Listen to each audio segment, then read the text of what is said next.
Bună dragi urmăritori! Bun venit pe canalul nostru! Te afli la adresa potrivită, unde poți accesa instantaneu cele mai recente știri. Recent, rețelele de socializare au fost pline de zvonuri despre o posibilă criză în relația dintre Halil Ibrahim și iubita sa. Motivul acestei tensiuni nu a fost altul decât întâlnirea mult temută cu familia acesteia. Actorul, cunoscut pentru carisma și succesul său, evitase să facă un pas atât de important, întâlnirea cu părinții partenerei sale. Dar ceva se schimbase, iar fanii au observat rapid schimbarea de atitudine a actorului. Un gest romantic părea să fi rezolvat o situație pe care mulți o considerau de nesuportat. Totul a început când Halil Ibrahim, mereu discret în privința vieții sale personale, a început să împărtășească mai multe detalii despre relația sa pe rețelele sale de socializare. Pe fondul unui val de speculații, s-a aflat că era în proces de întâlnire cu familia iubitei sale, lucru care a generat atât anticipare, cât și nervozitate. Ideea că Halil Ibrahim ar avea dificultăți în a face acest pas într-un cadru atât de intim i-a surprins pe mulți, deoarece imaginea sa publică fusese întotdeauna cea unui bărbat încrezător și neînfricat. Totuși, provocarea de a se confrunta cu familia iubitei sale nu a fost ceva ce Halil Ibrahim ar fi putut lua cu ușurință. Așteptările părinților, valorile familiei și influența semnificativă a opiniilor celor dragi pot reprezenta o presiune enormă, chiar și pentru cineva obișnuit să fie admirat de milioane de oameni. Frica de judecată și de a nu îndeplini așteptările pare să fi fost un factor major care a întârziat această întâlnire. Zvonurile indicau că actorul a preferat să evite subiectul timp de luni de zile, până când situația a ajuns un sfârșit într-un punct critic. Ceea ce nimeni nu se aștepta, însă, a fost turnura surprinzătoare pe care Halil Ibrahim a luat-o în situație. După luni de incertitudine și tensiune, Halil Ibrahim a decis să facă un pas curajos și romantic. A aranjat o întâlnire intimă cu familia iubitei sale. Gestul, care la prima vedere părea simplu, a fost de fapt o declarație de intenție, un mesaj clar că era dispus să facă tot ce putea pentru ca relația să funcționeze. Întâlnirea a avut loc într-o atmosferă caldă și relaxată, departe de blițuri și camere de filmat. Halil Ibrahim a fost mai abordabil, mai sincer și mai dispus să-și împărtășească lumea cu părinții prietenei sale ca niciodată. În timpul serii, conform detaliilor dezvăluite, actorul a fost foarte atent, dornic să-și cunoască viitorii socri.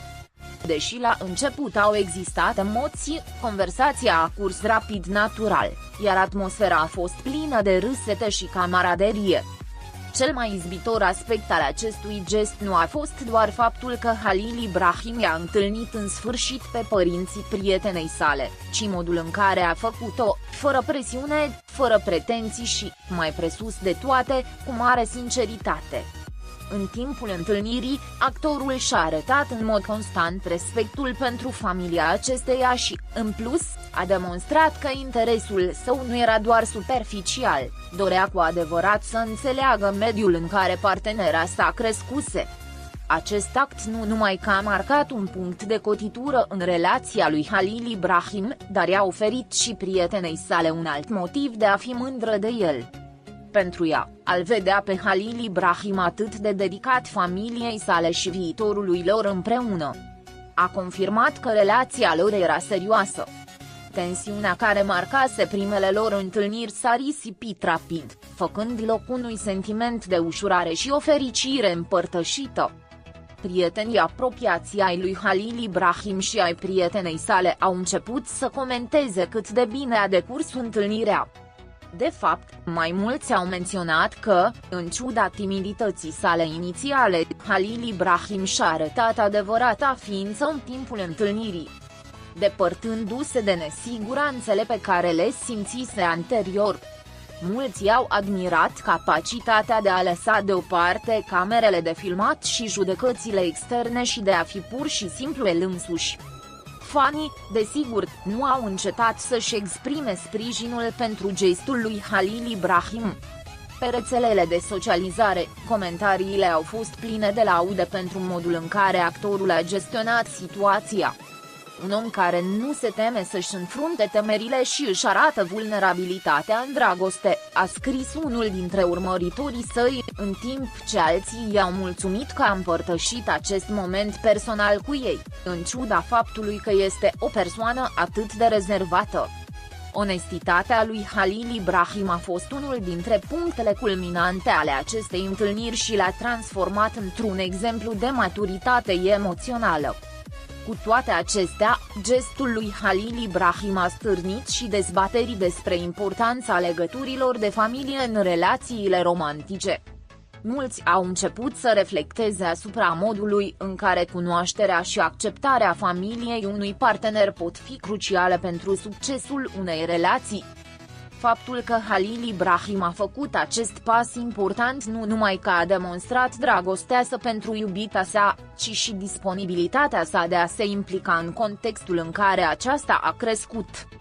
Fanii s-au identificat cu povestea, deoarece pentru mulți, confruntarea cu aprobarea părinților este o provocare pe care toată lumea trebuie să o depășească la un moment dat. După întâlnire, rețelele de socializare au fost inundate de comentarii entuziaste. Au apărut conversații despre modul în care relația dintre Halil Ibrahim și iubita sa a atins un nou nivel, bazat pe încredere și respect reciproc.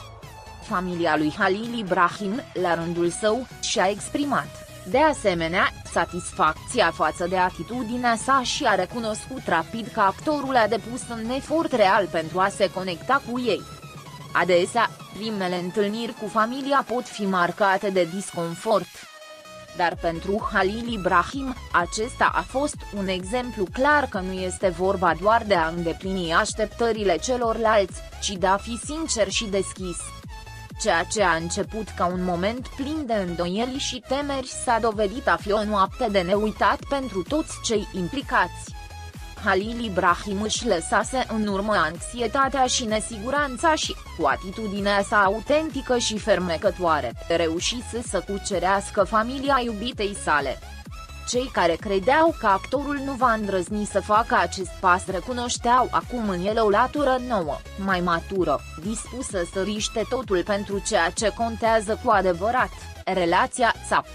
Pe măsură ce zilele treceau, relația dintre Halil Ibrahim și iubita sa continua să se consolideze. Amândoi își împărtășeau bucuria și mândria pentru ceea ce se întâmplase. Și, deși familia lui Halil Ibrahim nu a devenit o parte activă a fiecărui moment al vieții sale, se realizase ceva mult mai valoros, respectul reciproc. Gestul romantic al lui Halil Ibrahim nu numai că a rezolvat o criză, dar le-a permis celor doi să înceapă un nou capitol, mai apropiat ca niciodată. În acest fel, ceea ce inițial părea un obstacol în relație a devenit o oportunitate pentru Halil Ibrahim de a-și demonstra dragostea într-un mod sincer și altruist.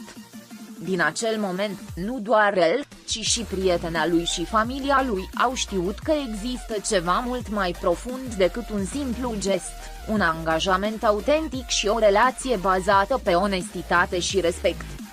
Pascali